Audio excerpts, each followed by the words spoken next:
Olá, eu sou a Érica Andrade, Família Mais está começando.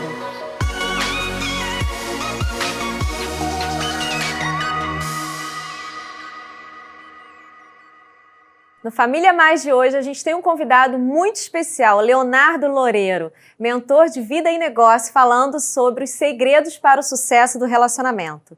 E dicas práticas com Carlos Henrique, Luciene e Vante. Para você ficar por dentro de tudo que acontece em nosso ministério, é só seguir a gente lá no Instagram, Ministério da Família IBA. Vamos à reflexão do dia? Limites têm um objetivo: exercitar o autocontrole e a autodisciplina e estabelecer limites em nossas vidas são algumas das coisas mais importantes que podemos fazer. Uma vida que não tem disciplina é aquela que é preenchida com negligência. Experimente estabelecer os limites necessários para viver uma vida equilibrada. Família Mais hoje, começando com um convidado muito amado, querido e especial, Leonardo Loureiro. Muito bem-vindo, Léo. Uma honra estar aqui contigo, Érica. Que bom, que prazer. Leonardo Loureiro é mentor de vida e negócio e treinou mais de 10 mil alunos em todo o Brasil na sua metodologia High Life. Isso é aí, isso, Léo? É isso aí. Um treinamento tem ajudado muitas pessoas ao longo de todo o Brasil. Verdade. Léo, vamos lá, vamos iniciar. Vamos lá. Conta pra gente um pouco da sua história de vida. Ah, claro. Bom, primeiro, muito obrigado pela oportunidade de estar aqui, estar com a audiência do programa. É uma paixão falar sobre família, Verdade. Sobre relacionamentos, né? E eu gosto muito de ter essa oportunidade de falar porque a minha história na área relacional, a minha história de vida nem sempre foi como ela é hoje, como a gente vai conversar ao longo de todo o processo. Então vou contar um pouquinho de quem eu era, de quem eu sou e o que aconteceu comigo, né? A minha formação toda de vida profissional foi como engenheiro de produção. Sim. Depois me especializei em engenharia de petróleo, trabalhei no Brasil, fora do Brasil. Depois me especializei em outra área que é de medidores nucleares, né, pela Comissão Nacional de Energia Nuclear. Fiz teste em todo o Brasil, cresci muito profissionalmente e decidi empreender depois de um tempo. E aí fui para o extremo norte do Brasil, no Macapá, e ficava entre Macapá e a Serra do Lourenço, que é um garimpo lá, né, trabalhando na área de mineração de ouro. Cresci, avancei e passei por muitos desafios também. E eu sempre gosto de falar para as pessoas que quanto mais longe você está de Deus, mais distante você está da sua própria vida. E ao longo dessa trajetória profissional, desse distanciamento que eu vivia de Deus, eu ia distanciando da minha identidade. A nossa verdadeira identidade está ligada com a do Pai. Comecei a beber, comecei a ter muitas relações com mulheres diferentes e eu vivia uma espécie, eu posso dizer assim, de depressão. Eu não sabia dizer na época, há 10 anos atrás, não se falava tanto em depressão, tanto em tristeza profunda, quanto se fala hoje. Mas eu vivia exatamente uma tristeza profunda e aquilo estava me levando para o caminho do álcool, mas um caminho de uma vida muito promíscua. E um dia, saindo da casa de uma pessoa que eu me relacionava, era em torno de 5 e pouca da manhã, eu estava muito bêbado, alcoolizado, e eu peguei um carro. Meu carro, na época, tinha uns 6 meses de uso e a 80 km por hora eu dormi na direção. E dormi na direção embriagado. E naquela grande reta que eu estava pegando, existia uma curva. E eu não estava acordado naquele momento, eu colidi com um poste a 80 km por hora. Eu me lembro que exatamente na cena da batida, quando eu acordei, na hora da colisão, eu só tive tempo de gritar Deus. E naquela época eu nem usava cinto de segurança. E quando eu gritei Deus, eu sinto o cheiro do airbag até hoje, né? Porque as emoções, elas marcam a gente, Sim. né? E aí eu acordei meio entorpecido naquela batida, com os sacolejos mais o álcool. Tentei abrir a porta do meu carro com muita força, me esforçando. O carro estava completamente amassado e empurrei.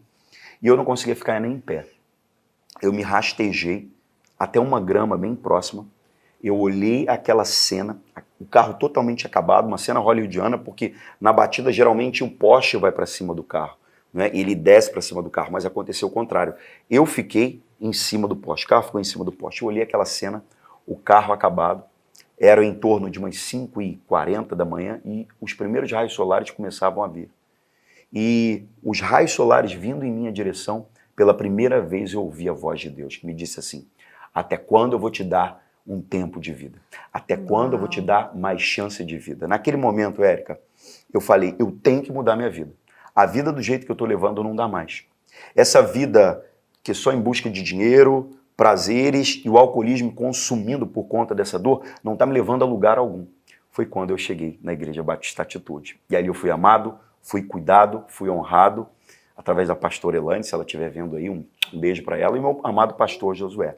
E ali começou uma trajetória de mudança, de transformação da minha vida. Uma mudança e descobrimento da minha identidade. Porque para mim a identidade, e talvez para você que está vendo a identidade seja o dinheiro, uma profissão. Na verdade, a gente não é uma profissão, a gente está numa profissão. Sim. Na verdade, a gente não é o filho do fulano, o filho do ciclano. A gente é filho de Deus.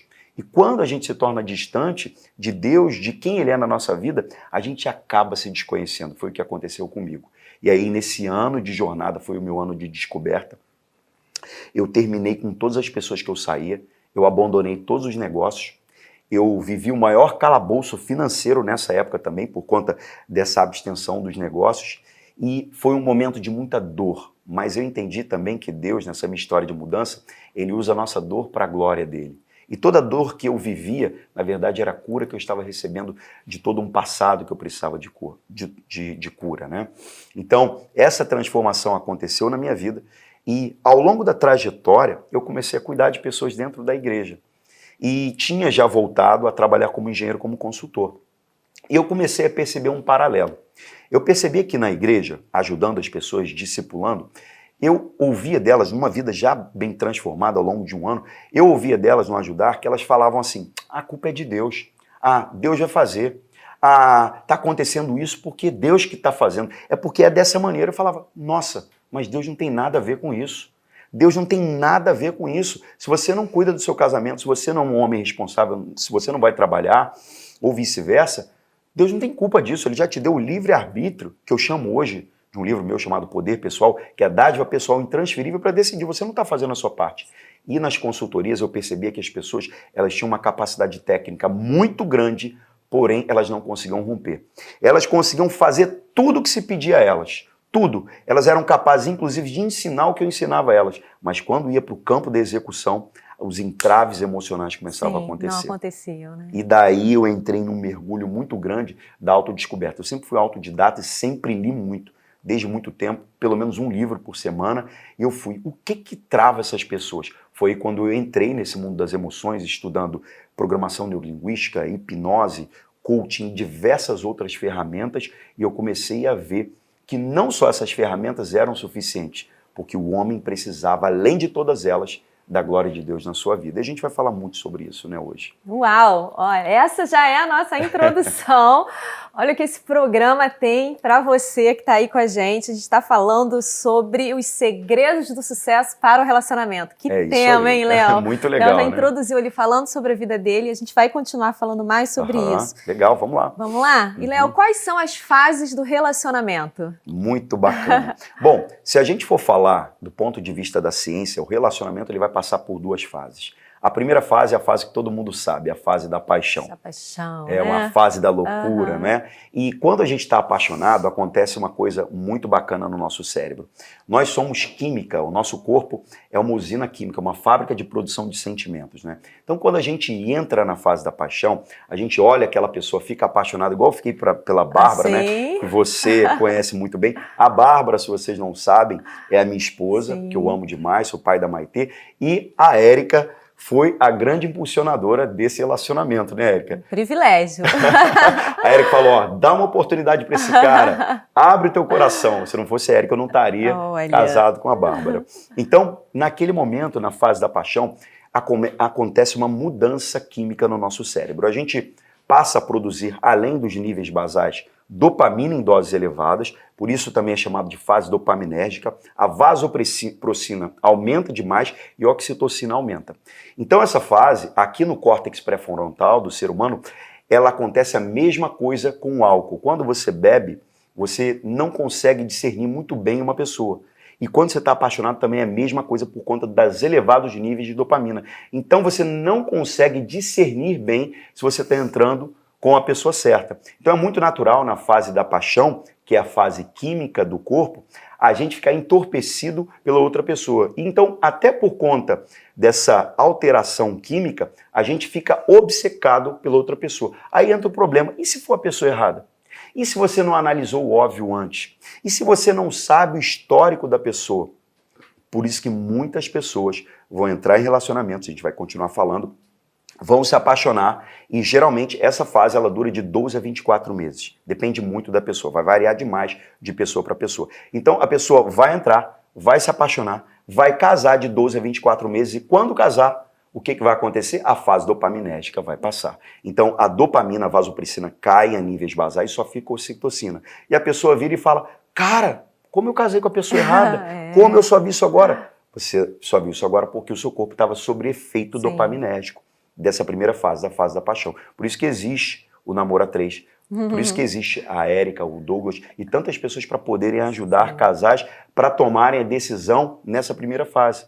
Porque se você olhar, e eu posso falar do histórico dos meus alunos que já chegaram separados, eles casaram muito cedo, muito rápido, sem analisar o óbvio. E por que existe essa fase, Érica, a fase da paixão? Porque Deus, na sua extrema sabedoria, ele sabia que para procriar a sua espécie, ele precisava do quê? De uma função hormonal que ajudasse duas pessoas a estarem juntas, que ajudassem duas pessoas a olharem para outra e sentirem vontade de estarem juntas. Por isso essa fase. Então, ela é uma fase química no nosso cérebro, que dura de 12 a 24 meses.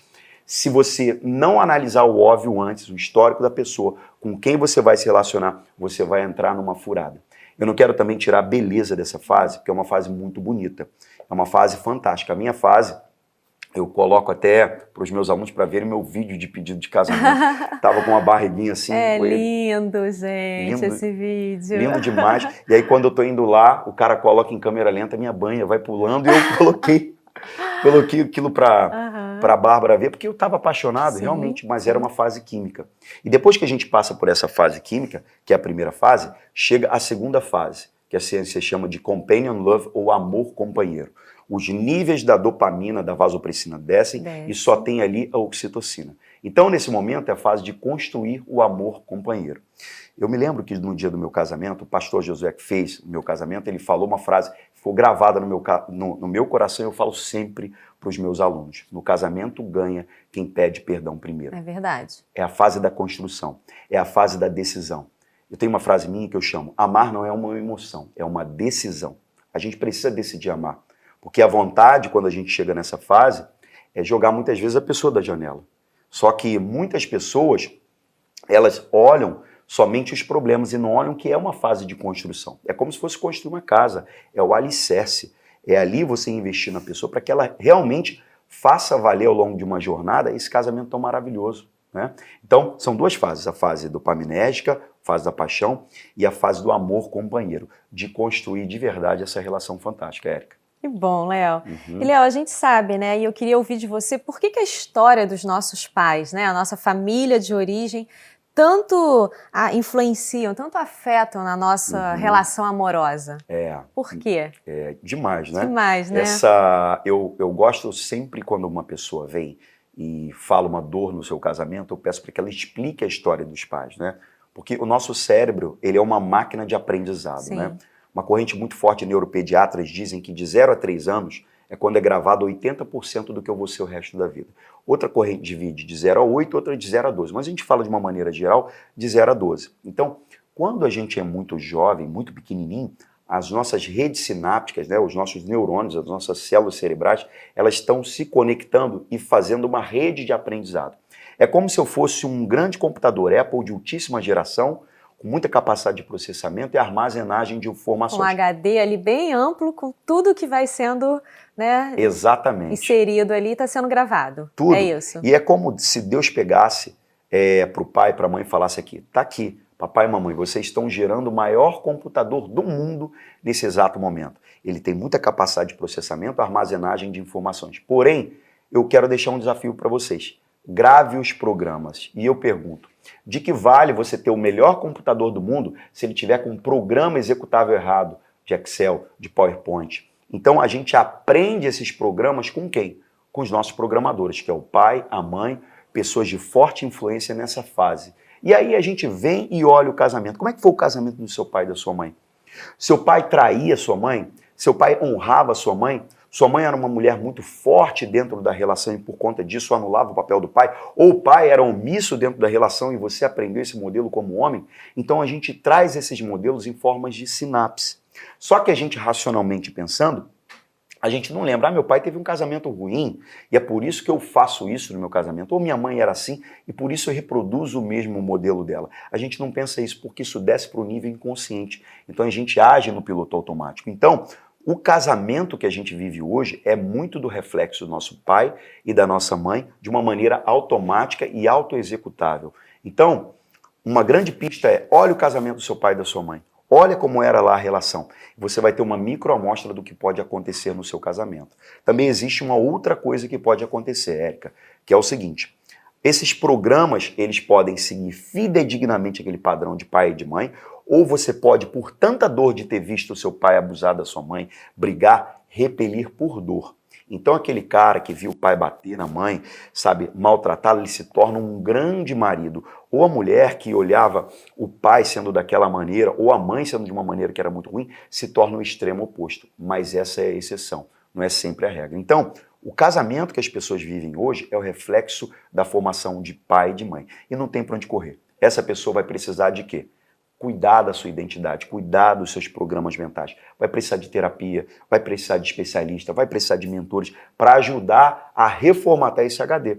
Que por conta da plasticidade neural, que é a capacidade dos neurônios fazerem novas conexões, a gente pode reaprender a qualquer momento, inclusive sobre casamento, inclusive sobre dinheiro, inclusive sobre sua identidade. Só que você vai precisar de ajuda. Então, se a pessoa está vivendo hoje um desafio no casamento, precisa ter humildade e pedir ajuda. Porque a gente treina para tudo na vida. Faz uma faculdade, faz um MBA, se especializa. E quem para estudar para casar? Ninguém quer, né? Acha que nem é necessário, né, Léo? Acho que nem é necessário. Verdade. Então, que isso desse um recado para quem está assistindo a gente em casa agora e está pensando em se casar e não tinha tentado ainda, quantos pais influenciam, Léo? É verdade. Então, quem está em casa, que está vendo a gente, se você olha e percebe que o casamento do seu pai e da sua mãe não foi bom, não estou dizendo para você deixar de amá-los, deixar de admirá-los e deixar de honrá-los, mas é trazer a consciência. O casamento do meu pai e da minha mãe foi bom? Sim ou não? Não foi. Então, o que eu preciso fazer? Eu preciso trabalhar a minha identidade, porque senão lá na frente eu posso trazer problemas para o casamento. Aliás, até antes, muitas pessoas não vão nem se abrir para se relacionarem porque tem medo, porque aprenderam por dor que relacionamento é o quê? Dor. E, Léo, você tem muita experiência nisso, né? Você tem aí, já ajudei ajudou bastante muitas gente, pessoas né? a mudarem, a virarem essas chaves emocionais. E é possível, né? Que muito bom, possível, né? muito possível. Que bom muito que o ser possível. humano é adaptável. O ser humano é adaptável, ele pode mudar, Sim. mas tem uma frase minha que eu falo, todos querem mudança, poucos querem pagar o preço do frete. Já vi essa frase, maravilhosa, é isso mesmo, tem que pagar o preço, né? Tem que estudar, tem que se desenvolver, tem que ir para terapia, Sim. tem que buscar o aprendizado, senão não vai mudar. Sim. Vai ter até boa vontade, vai ser servo de Deus, vai falar, Deus me ajuda, eu sou um servo fiel. Aí vai ver o programa, vai pegar, não vai fazer nada, e aí vai ter problema lá na frente. Tem que então, decidir, né, Léo? Decidir, não decidir também é uma decisão. Então, tem que decidir. Se o seu pai e sua mãe tiveram problemas no relacionamento, busque ajuda desde já, antes de entrar no casamento. Senão você pode reproduzir esse modelo lá. Verdade. E, Léo, vamos lá, para os solteiros, né? Opa. A gente tem aí um público de solteiro assistindo a gente. Aham. Como é que eles se preparam para casar? Legal, uma excelente pergunta, Érica. Cuidando da identidade, né? Muitas pessoas casam para dizendo que vão se complementar na outra parte, né? Ou então acham que é incompleto, que é o outro para completar. Como a verdade. gente acompanha isso, né? Isso. Não entende que ele é completo, sim. Isso. Talvez ele não saiba ainda, né? Precisa identificar ali e através da identidade é possível. E totalmente a identidade, eu aprendi muito com você, com o Douglas, sobre isso. Vocês ensinam muito para os casais solteiros isso. Eu tive a oportunidade de aprender com vocês, que é a identidade. A gente precisa cuidar da identidade. Então, eu sempre falo que cuide do seu jardim primeiro. Cuide de você primeiro antes de querer cuidar do próximo, sabe? Vai fazer terapia, vai buscar autoconhecimento, vai ler, vai estudar, vai se desenvolver. Se você só ligar o canal do YouTube na internet, você vai aprender demais, mas vai mudar suas emoções. Então, como ele se prepara? Se prepara emocionalmente, se prepara profissionalmente também, se prepara cuidando de si, Como é cuidar de si? Ficando bonito, malhando, sabe? Se amando antes de querer amar alguém. Sim. Então essa é a melhor preparação do mundo, né? E enquanto muitas outras pessoas querem ser felizes quando encontrar o outro. Não é, você verdade. é feliz. E quando encontrar outra pessoa, vai ser extensão da felicidade, né? Então, se não cuidar da identidade, não vai dar certo. Então, o que eu digo para o solteiro que está vendo a gente? Cuida da sua identidade, cuida da sua autoestima, né? A definição mais moderna de autoestima é sobre as nossas crenças de identidade. Sim. Eu acompanho muitas mulheres que são bonitas, né? Que se cuidam, mas esquecem de cuidar da sua identidade também, que está ligada a fatores emocionais. E ela aprendeu com quem? Lá com o papai e com a mamãe. Mulheres que se acham, sabe, feias, são tão bonitas, mas só se misturam com trastes às vezes. Ou o homem, às vezes, que acaba só lidando com uma mulher que não o honra enquanto namorado. E aí sai de um, entra no outro, sai de um, entra no outro. Só problema. Por quê? Porque nós temos familiaridade com aquilo que a gente aprendeu. O nosso inconsciente é como se fosse um Bluetooth. Ele vai se familiarizar com aquilo que ele viveu lá atrás. Então, por isso, Érica, lá atrás, né, quando a gente rebobina a fita, eu acredito, quando você falou para a Bárbara, vai lá, dá uma oportunidade para o Léo e tal. Por que aquele momento não parecia bom para ela? Porque ela não estava familiarizada com um relacionamento novo, diferente. Sim. Não é? Então, gerava o quê? Repressão. Sim. Então ela não se oportunizava. Então, por isso, muitas mulheres, quando estão conhecendo um homem, né, ou homens estão conhecendo uma mulher, é muito comum as mulheres virarem e falarem assim, né? Poxa, conheci um cara, nossa, esse cara é muito bacana, mas não tem nada a ver comigo. E aí chega o outro cara, o traste, o cara maltrata ela, faz mal a ela, e a amiga vira e fala, amiga, por que você não dá oportunidade a outro cara? Você só quebra a cara com esse. Por que você não dá? Aí ela vai falar assim, porque não rola química. Mas essa química é uma química inconsciente, porque você já está familiarizado com a produção química mesmo, a gente chama isso de vícios emocionais, é um vício químico, né? São moléculas, são M10, moléculas de emoção que a gente produz no nosso cérebro, familiarizadas com aqueles sentimentos lá de pai e de mãe. Então vai ter a pessoa bacana, vai ter a pessoa ruim. Para quem ela vai dar oportunidade? Para quem ela está mais familiarizada com os sentimentos e a produção química. Ela vai falar, não rola química, porque realmente não rola. Ela não sabe que essa química é cerebral, mas na verdade é a familiaridade. Então, como a pessoa melhora? Cuidando de si. Não tem para onde correr. Olha aí, solteiro que está assistindo a gente, acompanhando aqui Família Mais, nesse tema tão importante sobre relacionamento. Primeira coisa, né? Amor próprio. Isso. E descubra a sua identidade. Exatamente, né, isso, a identidade. E, Léo, e para as pessoas que estão frustradas na área amorosa, né? Com certeza tem um monte de gente frustrada, até casado. Muitos. Né? E não estão ali bem-sucedidos, não estão felizes em seu relacionamento. Qual é a solução para se abrir novamente para ter o amor? Legal. Érica, para quem está solteiro, frustrado, ele na verdade ele está reproduzindo a dor de algo que ele viveu lá atrás. Está sempre ligado a um histórico de dor. O nosso cérebro é uma máquina de aprendizado. Ele aprende através de dor e prazer. Sempre assim, dor, prazer, dor, prazer. Então essa pessoa que está frustrada, ela está frustrada porque ela passou por um evento de dor. Namorou alguém que fez muito mal, maltratou. Mas quando a gente rebobina a fita, volta lá no casamento do pai e da mãe. Será que ela já não buscava esse modelo? Então ela fica reproduzindo esse modelo de dor. Então, o que o cérebro dela aprende? Que relacionamento é dor. E aí, o que acontece? Quando ela vai para o relacionamento, ela já vai o quê? Com os pés atrás, na defensiva, com muito medo. Então, qual a chance de um cara bacana, por exemplo, para a mulher, ou uma mulher bacana, tá conhecendo o cara e ela abrir o coração? É mínima. Por quê? Porque ela olha para trás com dor. Então, o seu cérebro é uma máquina de aprendizado. E ele quer o tempo inteiro te manter vivo. O nosso cérebro não foi feito para nos prosperar. Ele foi feito para nos manter vivos. Então ele vai evitar tudo que é dor. Então ele olha o modelo mental, as dores que você viveu com um namoro antigo, com um abuso, com coisas que você viveu lá atrás, e ele vai mandar um alerta inconsciente para você. Olha, cuidado. Olha, não se abra. Então ela vai viver frustrada. O que essa pessoa precisa fazer? Buscar ajuda, novamente. A gente tem que ter humildade, Érica. Eu sempre gosto de falar para os meus alunos, mão para cima e mão para baixo.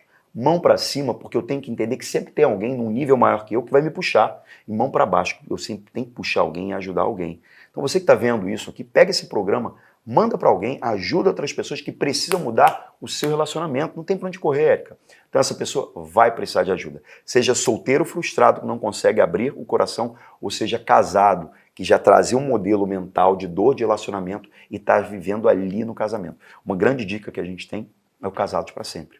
Um treinamento fantástico, curativo, preventivo. Verdade. Assim que eu casei, logo de cara, você colocou a minha Bárbara para fazer. E como eu aprendi, Verdade. Como eu cresci.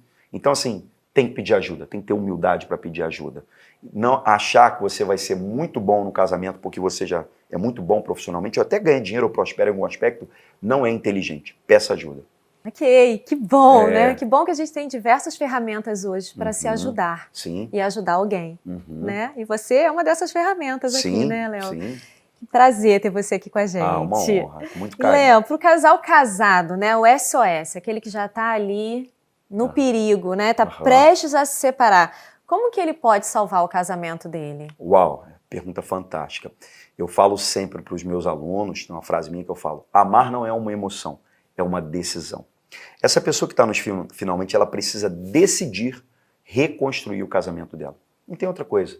Emocionalmente, ela já está fragilizada porque o casamento já gerou muita dor. Eu falo dentro dos meus treinamentos que existe toda uma cadência de dor gerada desde o início até o fim que gera a perda da atração sexual do casal, né? E aí chega na repressão. Nesse momento, no finalmente, a pessoa já fica buscando fuga. Trabalho em excesso, pornografia, não vir para casa, jogar futebol mais vezes na semana, inclusive relacionamentos extraconjugais. Então, quando a pessoa chega nessa fase, o que ela precisa fazer? Decidir. Eu decido salvar o meu casamento, eu preciso. E ela tem que fazer o quê? Ela tem que entender que nada é mais importante do que a prioridade da outra parte no casamento. Mas, Léo, emocionalmente eu não estou pronta para isso, eu não estou pronto. Dane-se, qual a tua decisão? É salvar teu casamento? Então dane-se sua emoção nesse momento. É a tua decisão. A emoção não vai ajudar, porque tua emoção olha a dor já vivida e vai projetar na relação. É a tua decisão. Eu gosto sempre de fazer uma pergunta que gera dor aos meus alunos, Érica, que eu falo assim, para homens, imagina a sua mulher indo morar na casa de outro homem com seus filhos, com a sua filhinha linda. Imagina você tendo que entregar a tua filha para um outro homem, porque você não decidiu, nessa fase agora, cuidar do seu casamento. Imagina, mulher, você vendo o seu marido com outra mulher, morando já em outra casa, porque ele foi refazer a vida dele e você não quis lutar pelo seu casamento agora. Imagina seus filhos chamando uma outra mulher de tia e quem sabe até mãe, porque você nessa fase não decidiu fazer. Então a gente tem que olhar e antecipar a dor e ser verdadeiro com a gente. Porque amar não é uma emoção, principalmente quando está nessa fase. Verdade. Que as emoções não vão ajudar, é uma decisão. Uma decisão, né? Vai precisar de ajuda. Precisa de ajuda. Sozinho também não vai conseguir. Sim. Tudo converge para o quê? Ajuda, gente. Ajuda. Verdade. Que bom. Léo, as pessoas hoje vivem muito pela emoção, né? Elas esquecem de equilibrar ali razão e emoção. Não tem como separar a razão da emoção. Não tem. Não tem, caminho né? Em conjunto. Tem que estar ali caminhando junto, né? E talvez por isso que as pessoas estejam tão adoecidas dentro do seu relacionamento. Exatamente isso. É inteligência emocional, né? É o equilíbrio da razão, verdade, da emoção, né? Tem gente dentro da relação é mais racional isso, e outros são mais emocionais. E o jogo do casamento é o quê? Quem é mais racional? Eu preciso entendê-lo, mas ele precisa se flexibilizar, que a grande palavra da inteligência emocional chama-se flexibilidade. Eu sou racional, mas eu preciso ser mais emocional. Ou eu sou mais emocional e preciso também ser racional dentro da relação, né? Sendo homem e mulher, e dividir bem os papéis dentro da relação. Tarefas do racional, por exemplo, é o quê? Cuidar da vida financeira, é olhar os processos, antever algumas coisas que a pessoa mais emocional não vê. E do emocional, trazer mais cor, mais calor na relação. E entender também que a beleza do casamento é essa diferença. Mas um vai ser mais racional e emocional. E o equilíbrio, a flexibilidade vai ser muito bom. Léo, vamos falar agora sobre desejo sexual, né? Opa! Nossa, o tema difícil é esse, né? Por que o desejo sexual acaba, né, no casamento? Tem fases ali que realmente... Tanto para o homem quanto para a mulher. Por que isso acontece, Léo? E é possível mudar isso? É possível, tá? Uma coisa muito importante dentro da vida sexual, que eu gosto de falar, se a gente for fazer todo um histórico, um estudo de vida sexual, de uma série de outras coisas, algumas pessoas vão dizer é a aparência que chama atenção. É a outra parte, são os contornos. Na Grécia Antiga se falava que era até cheiro, né? alguns grandes guerreiros, antes de voltar para suas casas, pediam para as suas mulheres, olha, não se lave porque eu estou chegando. Alguns homens passavam até, imperadores, passavam lenços nas suas axilas, porque eles exalavam ali o cheiro da sexualidade. Sim. Eu acho que tem nada a ver, mas é história, né? Só que dentro da relação contemporânea, hoje, falando de casamento, óbvio que a gente tem que levar em consideração várias fases. Quando a mulher está grávida, não é? O momento de estresse que o casal está vivendo, mas uma das coisas que leva o término da vida sexual do casal é a inversão de papéis. Né? Existe uma coisa chamada polaridade. O que é polaridade? O ímã, ele tem polo norte e polo sul. O que faz ele atracar? É a diferença. O polo norte e o polo sul. Se eu tiver polo sul com polo sul, repele. Polo norte com polo norte, repele. Agora, polo sul e polo norte, ele atraca. A relação de intimidade é assim. A figura masculina bem definida no seu papel. A figura feminina bem definida no seu papel. E da onde vem esse papel? Esse papel começa lá no céu. Pai, Filho e Espírito Santo. Um Deus triuno, mas com papel de pai, papel de filho, papel de Espírito Santo Consolador. E aí desce para o homem e mulher. Quando vai lá no Jardim do Éden, quando a gente olha o papel do homem, papel era o quê? Cuidar do jardim, ser o provedor. E aí depois vem a mulher, a ajudadora, que anda ao lado na mesma missão que o homem, que trazer o amor, cuidar da família. Então, quando existe essa inversão de papéis na relação, a atração começa a acabar. Às vezes uma mulher que é muito masculina, porque sua mãe era muito forte, e ela reproduz esse modelo, invertendo o papel, anulando o homem. E o homem, dentro da relação, que às vezes é omisso, não se coloca ali como homem, como provedor. Os 3P, provedor, promotor e protetor, que se fala muito no Casados para Sempre, né? Então, quando existe essa inversão de papéis, despolariza, perde a atração. Então as pessoas olham lá atrás, poxa, como no início do meu casamento a gente tinha uma vida sexual ativa, a gente namorava, era aquela atração doida e etc. Como isso acaba? Porque ao longo do tempo foi invertendo o papel. A mulher muito forte assumindo o lugar do homem, ou o homem omisso, ou o homem que é feminino. E quando eu falo que é feminino é porque ele é mulher, não é. Mas é porque ele se anulou porque tinha uma mãe muito forte também. Então vai para dentro da relação. A mulher assume o papel do homem, o homem o papel da mulher. O que acontece? Despolariza, perde a atração. Então não é sobre um físico, não é sobre beleza. Eu posso dizer isso de tantas pessoas bonitas que sempre se cuidavam, homem e mulher, mas não sentiam mais atração. E eles falam que acabou a química. Não acabou a química. Acabou o quê? O que aconteceu foi a inversão de papéis.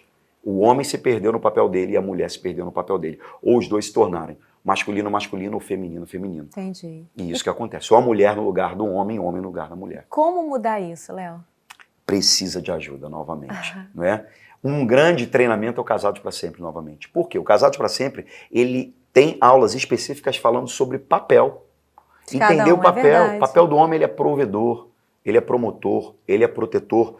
Quando eu falo homem provedor, hoje, na sociedade, às vezes a mulher ganha mais que o homem e não há problema algum isso, porque é uma só conta. Mas a mulher saber que o homem ali da relação é o cara que se faltar o alimento, ele vai na rua, nem que ele venda latinha, mas ele vai prover a sua casa não vai estar descoberta.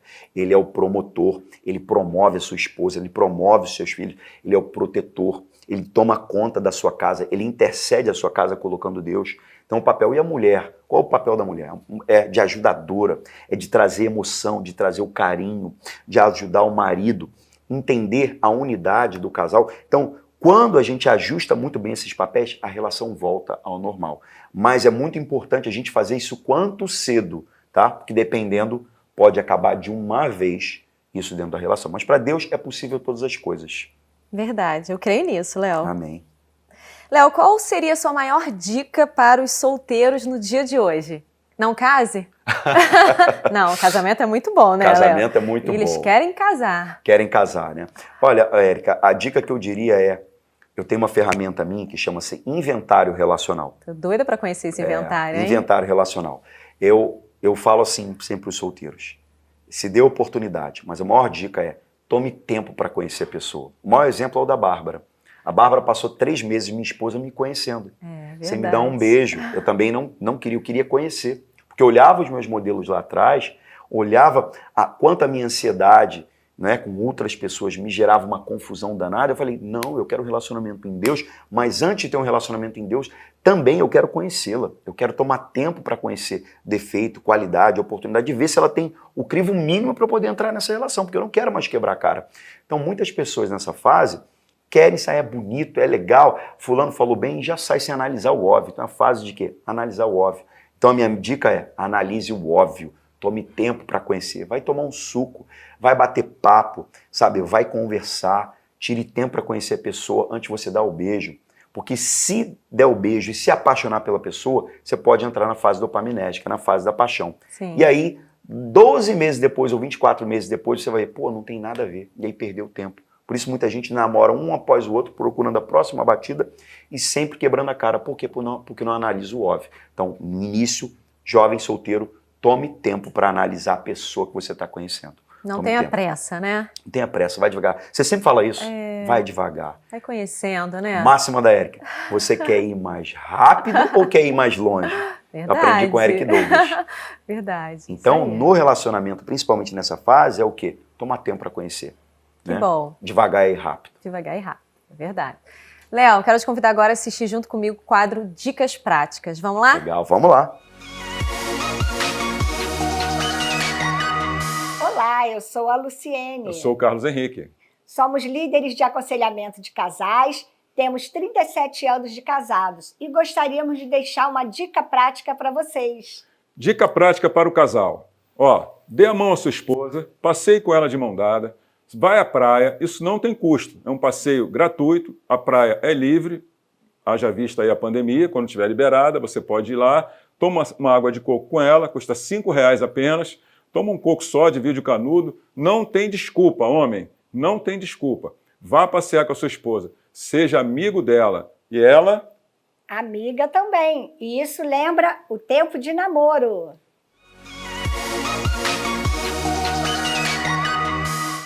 E aí, Léo, o que você achou da dica do CH e da Luciene? Você coloca em prática? Tem que colocar, né? Tem que colocar. Fantásticas dicas. Eu tenho uma máxima que eu aprendi com um dos meus mentores, que fala assim, faça as coisas que você fez no início do relacionamento, ele nunca se acabará. É o que realmente foi falado agora. Uau. Andar de mão dada. Verdade. Beijar, tomar um sorvete, coisas simples. Voltar no primeiro restaurante. Legal, né? Que você deu o primeiro beijo, que você levou a primeira pessoa lá. Primeira pessoa não, né? A esposa, né? Lá. É fantástico. São dicas que funcionam demais. Verdade. Isso é necessário, né, Léo? Muito. Léo, vamos continuar aqui o nosso bate-papo, que tem bastante coisa ainda pra gente conversar. Vamos lá. Qual é a ordem de vida para ter sucesso em todas as áreas? Olha, Érica, eu quando olho o sucesso na vida humana, para qualquer área de vida, não só para o relacionamento, ele tem uma ordem. Sim. E essa ordem, eu sempre falo, se você inverter a ordem, vai dar ruim. Se você mudar essa ordem, vai dar problema. Não mude essa ordem que eu vou falar.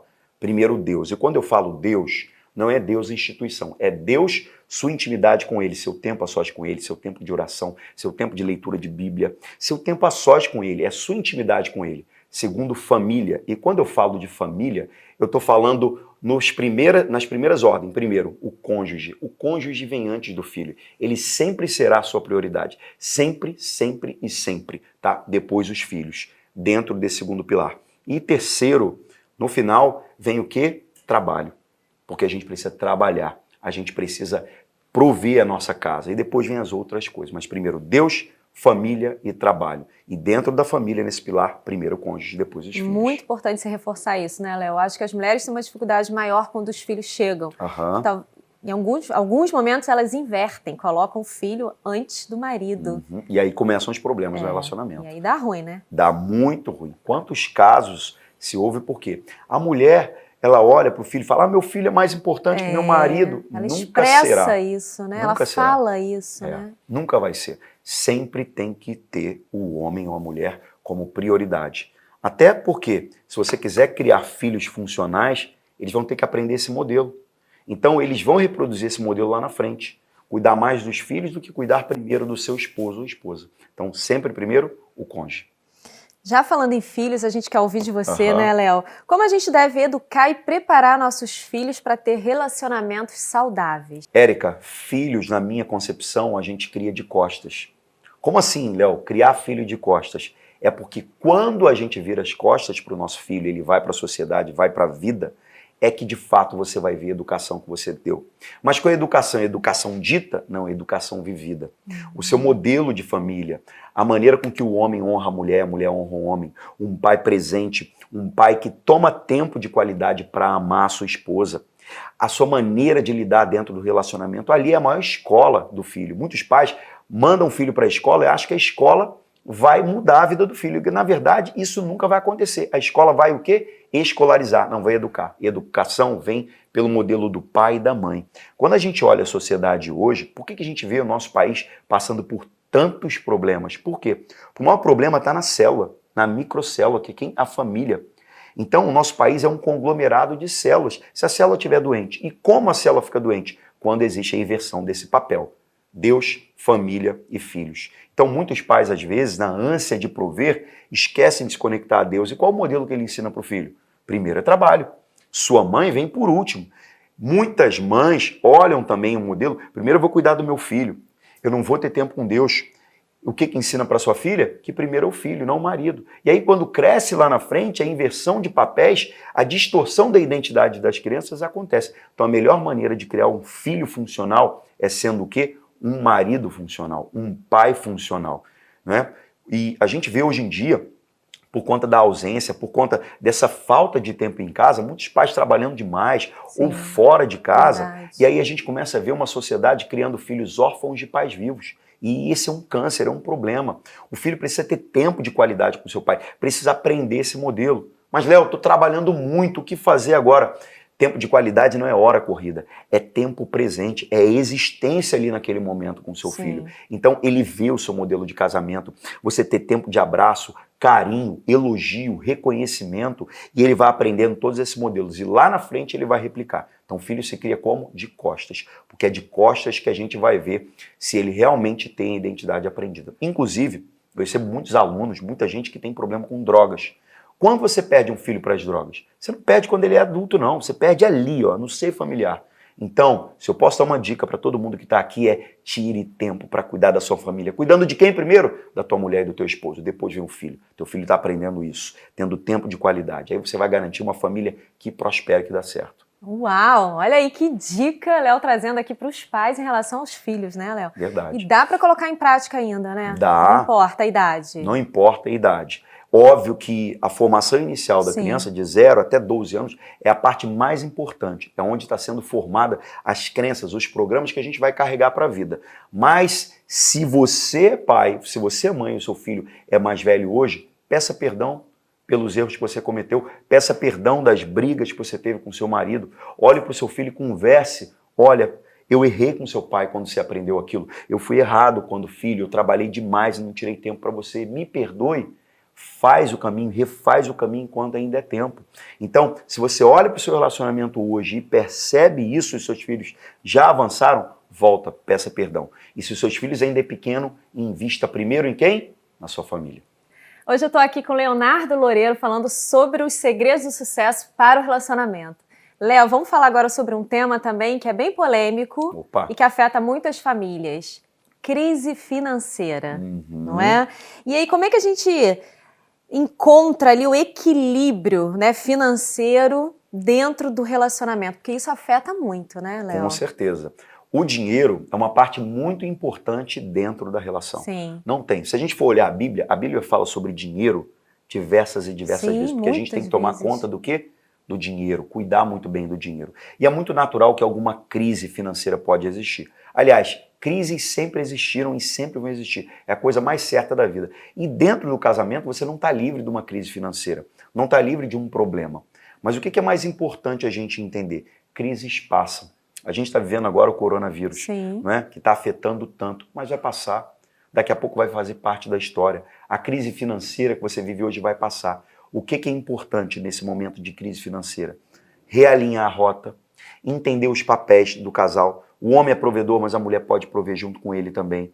Unir muitos problemas financeiros gerados no casamento é porque muitas pessoas também, a mulher acha que o dinheiro é dela e o homem o dinheiro do homem. Cada um tem o seu potinho, enquanto na verdade é errado. Vocês têm o mesmo pote financeiro. E quando o casal está decidido a dar certo, Érica, O problema financeiro pode vir, pode até abater, mas não vai derrubar. Verdade. Então, qual a maior dica? Estarem unidos nesse momento, fazerem só um pote do dinheiro dos dois, ou seja, não é a minha finança, não é a da Bárbara, é a nossa finança. Não tem problema se um ganha mais que o outro, que bom que a mulher ganha mais que o marido, ou que bom que o homem ganha mais que a mulher, tá tudo certo. É só um pote só. E entender que crises passam. Crise do petróleo passa, crise do dólar passa, crise do corona passa, mas o seu casamento não vai passar se você decidir, apesar da crise estar junto. Né? E o dinheiro, inclusive, a taxa de divórcio ela cresce em torno de 160% ao ano. E um dos indicativos é a crise financeira. É verdade. Porque quando ela chega nessa fase, a decisão do casal de ter potes separados ou de passar por esse desafio juntos não está forte, não está sólida. Então nunca é sobre o dinheiro, é sobre a decisão do casal. Vai baquear? Vai, mas é uma crise, vai passar, tenha calma. Ore ao Senhor, Ele é o Deus provedor, faça a sua parte, dê o seu melhor. Eu tenho uma máxima que eu trago para a minha vida, eu não sei qual é esse orador que trouxe, mas eu sei que ele é um cristão e ele fala, ore, ele fala, trabalhe, dê o seu melhor, corra atrás dos seus sonhos, como se 100% de tudo dependesse só de você. E ore, busque ao Senhor, se entregue a Ele e confie como se 100% de tudo só pudesse vir dele. É a dualidade, Sim. entendeu? E entender, crise vai passar, crise financeira vai passar. O foco é ajustar sempre a rota. Relacionamento é igual o quê? Manutenção de veículo.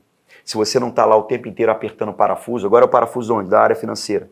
Agora é o parafuso da área sexual. Agora é o parafuso dos filhos. Agora é o parafuso da família, que pode às vezes interferir. Sim. Se a gente não estiver apertando o tempo inteiro, vai dar problema. Então, quando a crise financeira chegar, e se vier ela pode chegar, esteja preparado para o quê? Entender. Chegou, a gente vai trabalhar junto, isso vai passar e a gente vai para a próxima fase.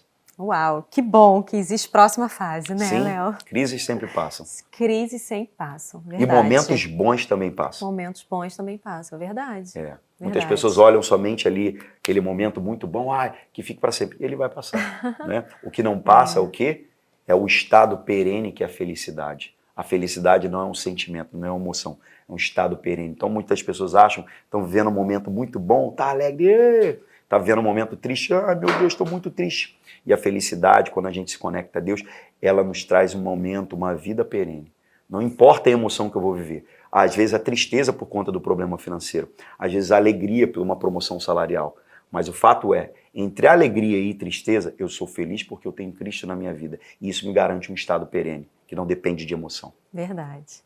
Léo, queria ouvir de você, existem algumas dicas práticas de traços comportamentais, né, em pessoas que denunciam ali que o relacionamento pode ser uma armadilha. Existem esses traços? Com certeza, com certeza. Dá existe. dica aí para quem está assistindo a gente em casa. Legal.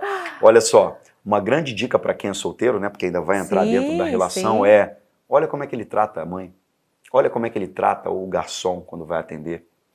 Olha como ele honra o pai e a mãe. Ele já está dizendo como é que ele vai te honrar.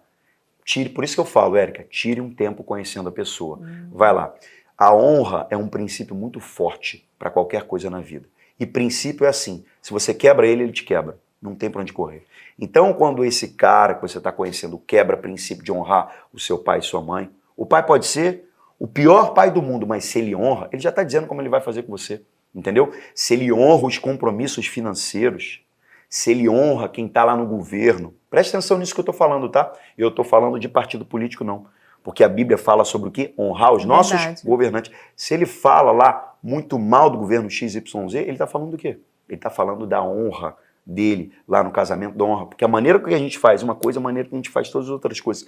Então, olhe essa pessoa, examine e veja onde ele honra e onde ele desonra. Muito possivelmente essa pessoa vai trazer para dentro da relação a mesma coisa. Então, tendo tempo para analisar, olhe onde essa pessoa honra as áreas da vida dela. Ali já é uma microamostra do que vai acontecer lá na frente. Uau, olha aí, preste atenção, você que está pensando em se casar, né? Ainda dá tempo.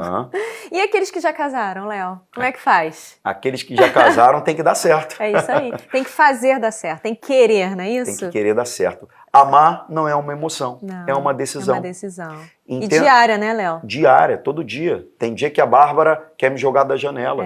Tem dia que eu quero jogar ela da janela, mas eu sempre me lembro. Lá no dia, prometo, eu fiz voto no dia do meu casamento, prometo te amar quando você menos merecer. Prometa amar a tua esposa, teu cônjuge, quando eles menos merecer. Esse é o segredo da vida, sabe? Decidir amar, decidir apesar da dor, apesar do fraquejo, apesar até de uma traição dentro do casamento. Deus usa, Érica, a nossa dor para a glória dele. Mas a gente só descobre que aquela dor era um diamante quando a gente faz o quê? Perdoa. Então, eu sempre falo para meus alunos, o perdão é o remédio da saúde emocional. Por que tem tanta gente doente? Porque não perdoa o próximo e não perdoa a si. E adoece. Então, dentro da relação, você vai ter que perdoar. Vai ter que perdoar. Lembrando lá da máxima do pastor Josué, casamento ganha quem pede perdão primeiro. Então, se a pessoa decidir amar, decidir perdoar, decidir entender que cada um tem uma história de vida e quando a gente junta essas bagagens, a gente tem que fazer a coisa dar certo e a gente decide dar certo, tem tudo para acontecer. Então, se tem alguém vendo esse vídeo querendo se separar, não se separe. Traga Deus para o teu casamento, busque ajuda, que tem tudo para dar certo. Léo, a gente está caminhando para o final do programa, né? Eu não poderia deixar de te perguntar, para quem está assistindo a gente também em casa, vamos falar sobre seus próximos projetos? Legal, vamos lá. Vamos lá? Fala para a gente aí como é que a gente te encontra, suas mentorias, o que você tem bacana. Pensado aí. Legal, nós temos um centro de treinamento aqui na Barra da Tijuca, né? Aqui atrás da Perinatal, onde a gente recebe todos os anos um monte de gente para vir treinar. A gente tem um programa High Life, que é um programa onde a gente vai trabalhar a identidade da pessoa. A gente vai trabalhar diversas áreas da vida e ali eu chamo esse programa de realinhamento de vida, né? A gente realinha a emoção para a pessoa prosperar na vida, carreira e negócios. Porque emoção realinhada é família transformada, é casamento transformado, é grana mudada, é tudo. Então, esse é o nosso programa. E nesse exato momento a gente está lançando o treinamento que é Inteligência Emocional para o Sucesso da Vida 2, onde eu trago toda a base científica, comportamental, da minha experiência de mais de 10 mil alunos treinados, para ajudar essas pessoas a darem certo. É um treinamento para quem? Para quem é solteiro, para não quebrar a cara. Treinamento para quem é casado, para salvar o casamento ou melhorar o casamento. E treinamento para quem já é divorciado também, para não errar novamente no retorno ao casamento. Que top, hein, Léo? Muito legal. Nossa, quantas pessoas transformadas, né? Muitas pessoas, Prazer ter você aqui, Léo. Obrigado. Que honra fazer parte da sua vida. E eu que te agradeço, porque se não fosse você, eu não poderia estar falando de casamento. E olha só como Deus usa. Lá atrás, a Érica me abençoou, ajudando, discipulando, cuidando da minha esposa com tanto carinho, tanto amor. Era uma pupila sua, você cuidava com tanto amor. Verdade. Por conta disso, ela descobriu a identidade dela. Por conta de você, ela me deu a oportunidade. E hoje a gente está casado e hoje eu posso falar de casamento. Que bom, e tem sido transformador, né? O seu casamento na vida de outras pessoas. Amém. Que bom. Nós estamos pela Atitude TV toda sexta-feira, 21h30 e também pela Bem Mais TV. Família Mais, o programa para toda a sua família e hoje com um convidado muito querido, especial. Tenho certeza que você foi muito abençoado. Então aproveita, compartilha esse link com o maior número de pessoas possíveis para abençoar também outros casamentos, outros relacionamentos e outras famílias. Léo, muito obrigada, por esse tempo aqui. Foi tão enriquecedor. Que Deus te abençoe abundantemente. Amém. Toda honra e toda glória seja dada a Ele, né? A nosso Deus poderoso. Obrigada. Até o próximo programa, gente. Até lá. Tchau.